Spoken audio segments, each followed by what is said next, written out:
City corporation এবং জেলা পরিষদে যে অন্যায়ভাবে প্রশাসক নিয়োগের যে সরকার সিদ্ধান্ত নিয়েছে, আমরা এটা তীব্র প্রতিবাদ জানাচ্ছি এবং আমরা মনে করি যে এটা গণতান্ত্রিক রীতিকে ব্রেক করে সরকার এই কাজটা করেছে। আপনারা অবহিত আছেন যে গত 22 ফেব্রুয়ারি সরকারের স্থানীয় সরকার বিভাগের পক্ষ থেকে 6টি সিটি কর্পোরেশনে প্রশাসক নিয়োগ করা হয়েছে এবং 14 মার্চ 5টি সিটি কর্পোরেশনে প্রশাসক নিয়োগ করা হয়েছে।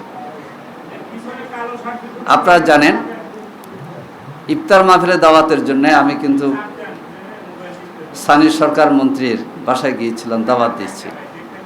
ওদিন আলোচনায় আমরা বুঝতে পেরেছি যে খুব শীঘ্রই স্থানীয় সরকার নির্বাচন অনুষ্ঠিত হতে যাচ্ছে। আলাপসারিতে এটাই বোঝা গেছে। কিন্তু আমরা এখন দেখতে পাচ্ছি যে জাতীয় নির্বাচন অনুষ্ঠিত হওয়ার পর জনগণের প্রত্যাশা যে স্থানীয় নির্বাচন স্বাভাবিকভাবে হবে, কিন্তু সরকার স্থানীয় নির্বাচনের দিকে না গিয়ে 22 তারিখে 6টি এবং 14 তারিখে 5টিতে প্রশাসক নিয়োগ দিয়েছে।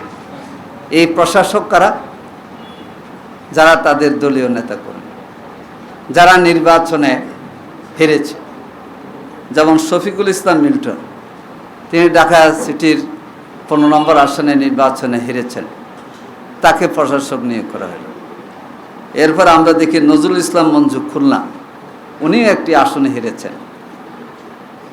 হার জিত আছে, আমরা ব্যক্তিকে টার্গেট করে কথা বলছি না। আমাদের কথা হচ্ছে গণতান্ত্রিক ধারাবাহিকতার উপর সরকার আঘাত করেছে। সরকার অপেক্ষা করতে পারত, কারণ গত 17 বছরে 18 বছর যে আমরা আন্দোলন সংগ্রাম করেছি গণতান্ত্রিক প্রক্রিয়াকে সমুন্নত রাখার জন্যে, ফ্যাসিস্টদের বিরুদ্ধে যে সমস্ত বিষয়গুলো আমরা তুলে ধরেছিলাম, সেটারই একটা হচ্ছে যে জনগণের মতামতকে তোয়াক্কা না করে দলীয় চিন্তায় চেতনায় দলীয় লোক বসানোর জন্যে সিদ্ধান্ত গ্রহণ করা। সরকার 6টি সিটি কর্পোরেশন, পরে 5টি সিটি কর্পোরেশনের এই নিয়োগ দিয়ে আমরা মনে করি যে জনগণের মতামত এবং জুলাইয়ের যে স্পিড, এটাকে সরকার অবজ্ঞা প্রদর্শন করেছে। সম্মানিত ভাইসব, 15 মার্চ 2026 তারিখে 42টি জেলা পরিষদ প্রশাসক নিয়োগের সরকার ঘোষণা দিয়েছে। আপনারা জানেন, জামাত ইসলামী 60টি জেলায় নিরঙ্কুশ বিজয় লাভ করেছে এবং 6টি জেলায় একটি আসন ছাড়া, যেখানে 3 সেখানে 2, যেখানে 2 আসন পেয়েছে।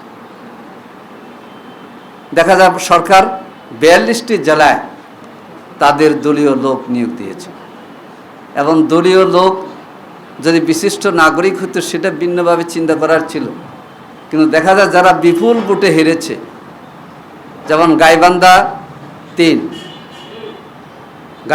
3-এ বিএনপির জেলা সভাপতি জামাত ইসলামের প্রার্থীর গাড়ি বিপুল ভোটে হেরেছে, তাকে গাইবান্ধা জেলা পরিষদের প্রশাসন নিয়োগ করা হলো।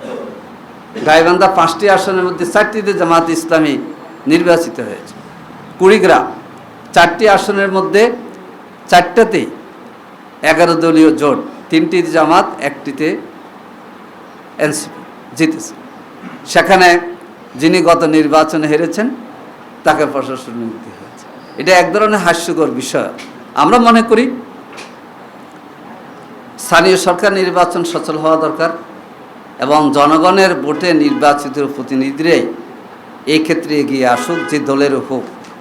এই ক্ষেত্রে সরকার নিজেদের দলের সুবিধা নেওয়ার জন্যে নিজেদের দলের লোকদেরকে আগে থেকে পরিচিত করে এবং মাঠে ভিন্ন একটা অবস্থা তৈরি করার জন্যে এই জাতীয় কাজটা করেছে, যেটা একটা গহিত কাজ হয়েছে, যেটা গণতন্ত্রের আচরণের ক্ষেত্রে তারা সে ধরনের ভূমিকার পরিচয় দিতে পারেনি। সম্মানিত সাংবাদিক বন্ধুগণ, এরপরে আমরা দেখতে পাচ্ছি গতকাল বাংলাদেশের 7টি বিশ্ববিদ্যালয়, ঢাকা, রাজশাহী, চট্টগ্রাম সহ ভাইস চ্যান্সেলর পরিবর্তন করা হয়েছে। উচ্চশিক্ষা অধিদপ্তরের ক্ষেত্রে যেখানে ইউজিসির চেয়ারম্যান পরিবর্তন করা হয়েছে। আমরা যদি বুঝতে পারতাম যে তাদের কোনো ধরনের যোগ্যতার ঘাটতি, এই কারণটা যদি আমাদেরকে বুঝাতে পারতো তাহলে আমরা মেনে নিতাম। কিন্তু আমরা মনে করি অন্তর্বর্তীকালীন সরকার অনেকগুলো যাচাই বাছাই করে যোগ্য লোকদেরকে বিশ্ববিদ্যালয় ভাইস চ্যান্সেলর হিসেবে নিয়োগ দিয়েছেন। সময়ের পরিবর্তনে পরিবর্তন হবে, এক্ষেত্রে আমাদের ভিন্নতা নাই। কিন্তু আপনার পদত্যাগ করিয়ে দলীয় লোকদেরকে বসাইতে হবে, যিনি গত নির্বাচনে প্রার্থী হওয়ার জন্য ক্যাম্পিং করেছেন, পোস্টার করেছেন, দলীয় নেতাদের সাথে মিটিং করেছেন, তাকে বাংলাদেশের সর্বোচ্চ বিদ্যাপীঠের ঢাকা বিশ্ববিদ্যালয়ের ভাইস চ্যান্সেলর করা হয়েছে। এটার অর্থ হচ্ছে দলীয় লোকদেরকে, দলান্তরদেরকে আজকে পোস্টিং দিয়ে খুশি করার জন্যে সরকার ব্যবস্থা নিয়েছে, যেটা নিন্দনীয়। যেটা জুলাইয়ের যে স্পিরিট ছিল, মেধা না কোটা, মেধা মেধা মেধার ভিত্তিতে বিশ্ববিদ্যালয়ের ভাইস চ্যান্সেলর নিয়োগ হবে, এটা আমরা চাই। দলীয় পরিচিতি আর একেবারে দলের সদস্য হওয়া, কেউ দলের সমর্থক হইতে পারে, কিন্তু যারা দলের প্রতিনিধিত্ব করেছে, যারা নির্বাচনে প্রার্থী হওয়ার জন্য পোস্টারও করেছে, এই সমস্ত লোকদেরকে বিশ্ববিদ্যালয়ের ভাইস চ্যান্সেলরের এই সম্মানিত আসনে বসিয়ে সরকার জুলাই স্পিরিটের বিরুদ্ধে বার্তা দিয়েছে বলে আমরা মনে করি।